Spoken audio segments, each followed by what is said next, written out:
గారు మంత్రిగా ఉంటే ఆ ప్లాంట్ పెట్టడానికి కుట్ర పంతే ఈ కృష్ణానది జలాలు దోపిడీ కాకూడదని ఆ ఉద్దేశంతో కవిత మేడని తీసుకొచ్చి ఆ ప్రాంతాలు కూడా అడ్డుకోవడం జరిగింది.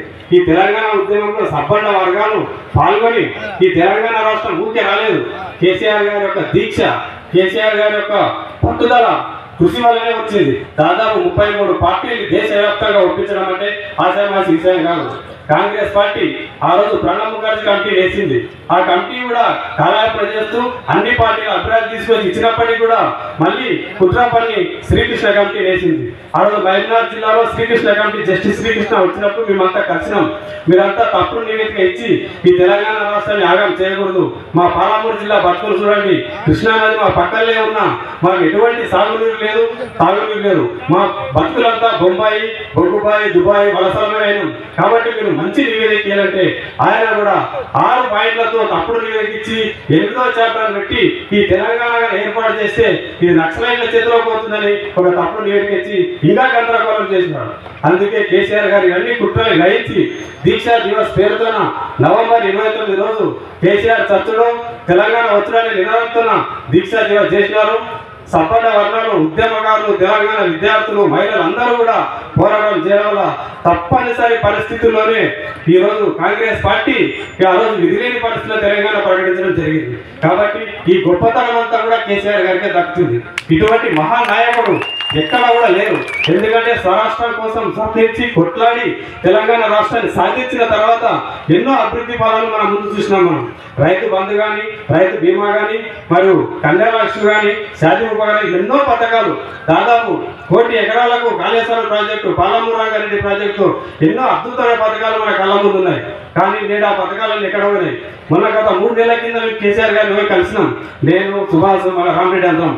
కేసీఆర్ గారు ఎంతో ధైర్యంతో చెప్పిన నాకు, సార్ ఎట్లుంటే మా పాలన ఎట్లయిందని అడిగితే, మీరు ఎవరు కూడా అధైర్యపడవద్దు, మీరంతా ఏం గడపన బట్టి దోవద్దు, గుడ్డలు బట్టి నరకొద్దు, పార్టీని అంటి పెట్టుకుంటుందండి, కాంగ్రెస్ పార్టీ గతం చేసుకుంటుంది. మీరు మీ నియోజకవర్గంలో ఉన్నటువంటి నాయకులతో సమన్వయం చేసుకొని అక్కడ ఉన్న శాసనసభ్యులు, మాజీ శాసనసభ్యుల ఆధ్వర్యంలో మీరు ప్రజల సమస్యలను పోరాడండి, తప్పకుండా మనం అధికారంలోకి వస్తాము, మళ్ళీ మనం బంగారు తెలంగాణ దిశగా మన రాష్ట్రాన్ని పాలించుకుంటామని మాకు ధైర్యం చెప్పడం జరిగింది. కాబట్టి మనమంతా కూడా ధైర్యంతో ఈరోజు వాస్తవానికి అంటే ఈ మీటింగ్ చూసిన తర్వాత మళ్ళీ మనం అధికార పార్టీలో ఉండాలని అనిపిస్తున్నాం.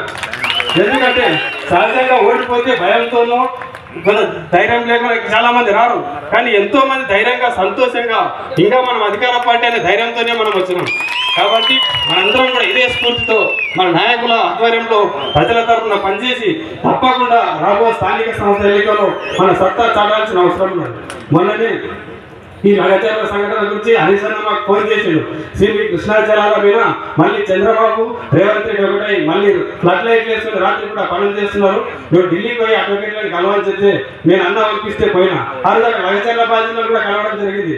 అందులో ఒక నాయకు అంటాడు, అన్న రేవంత్ రెడ్డి 1 గంట దొరుకుతారు అంటున్నాడు. నేనే పరిస్థితి ఎందుకంటే లేదా రాత్రి కూడా లైట్లు పనిచేసి మమ్మల్ని అంతా కొట్టి పోలీస్ స్టేషన్ వేసిండ్రు, అంత కోపం వస్తున్నాను. అంటే ప్రజలకు ఆలోచన విధానం చూడండి. మనం ఆ రోజు సొంత నియోజకవర్గంలో ఓట్లేసి ప్రేమతో గెలిపించిన ప్రజల్ని కొట్టి జైల్లో వేసినారు. వాళ్ళ తరఫున పనిచేసిన పోరాడుతున్న ఎమ్మెల్యేని అక్కడున్న దళిత, బీసీ మరియు లంబాడ రైతులు తీసుకుని జైలు వేసినారు. కాబట్టి సొంత ప్రజలపైనే ఆయన ఈ విధంగా ప్రయత్నిస్తున్నారు. వాళ్ళని ఓట్లేసిన పాపానికి జైలు పాలు చేసినారు. మొన్న ఇక్కడ మాగనూరు సంఘటన చూస్తే మన రామ్మోహన్ రెడ్డి గారు పోరాటం చేస్తే మద్దూరు పోలీస్ స్టేషన్ వేసిన, అంటే ప్రజల తరఫున పోరాటం చేస్తున్న వ్యక్తులు జైల్లో చేస్తే మీరు ఏం సాధించాలనుకుంటున్నాం? అక్కడ ఒకసారి కాదు, 2 సార్లు కాదు, 3 సార్లు ఫుడ్ పాయిజన్ జరిగింది. సరే, ముఖ్యమంత్రి అంటే కొత్త వ్యక్తి, పదవి కొత్త. ఇక్కడ ఉన్న నియోజకవర్గం కానీ జిల్లాలో ఎమ్మెల్యేలు అంతా కొత్త వాళ్ళకి అనుభవం లేదు. ఈ జిల్లా కలెక్టర్ గారు కూడా పోయి అక్కడ పాపాలు తిన్నారు, డబ్బులు తిన్నారు, తిన్నట్టుకే ఫుడ్ పాయిజన్ చెప్తారు. సిగ్గుండాలి. ఒక్కసారి కాదు, 2 సార్లు 3 సార్లు ఫుడ్ పాయిజన్ అవుతుంది. అప్పుడు మా పరిపాలనలో ఉన్నప్పుడు గురుకుల హాస్టల్ సీట్ల కోసం ఎమ్మెల్యేలు, మంత్రులు రికమెండ్ చేస్తే కూడా సీట్లు వచ్చాయి కదా, మెరిట్ ప్రకారం సీట్లు వచ్చింది. అక్కడ నాణ్యమైన విద్య, నాణ్యమైన ఫుడ్ ఇచ్చింది. ఎంతో మంది మన పరిపాలనలో ఎవరెస్ట్ శిఖరాన్ని ఎక్కినారు, హైలైట్లు అయినారు. మరి ఇప్పుడు ఫుడ్ పాయిజన్తో చనిపోతున్నారు. కాబట్టి ఈ ప్రభుత్వం యొక్క చర్యలను మనం ఖండిస్తూ నిరంతరం మన నాయకుల ఆధ్వర్యంలో ప్రజల కోసం పోరాడుతూ ఈ యొక్క తెలంగాణ దీక్షా దివస్ రోజున ఈ కార్యక్రమాన్ని ఇచ్చిన పెద్దలకు అందరూ ధన్యవాదాలు తెలుసు. ఈ రాష్ట్రాన్ని సాధించిన కేసీఆర్ గారికి మనస్ఫూర్తిగా మనమంతా ధన్యవాదాలు జరుపుకుంటూ మళ్ళీ కేసీఆర్ గారు ముఖ్యమంత్రి కావడానికి మన నాయకులంతా శాసనసభకు వెళ్ళడానికి మనం సీరియస్గా కృషి చేస్తూ ప్రజల తరఫున పోరాటం చేస్తామని మరొకసారి మనం ప్రతినబోని ఈ అవకాశం ఇచ్చిన పెద్దలకు ధన్యవాదాలు చేస్తూ జై హింద్, జై తెలంగాణ.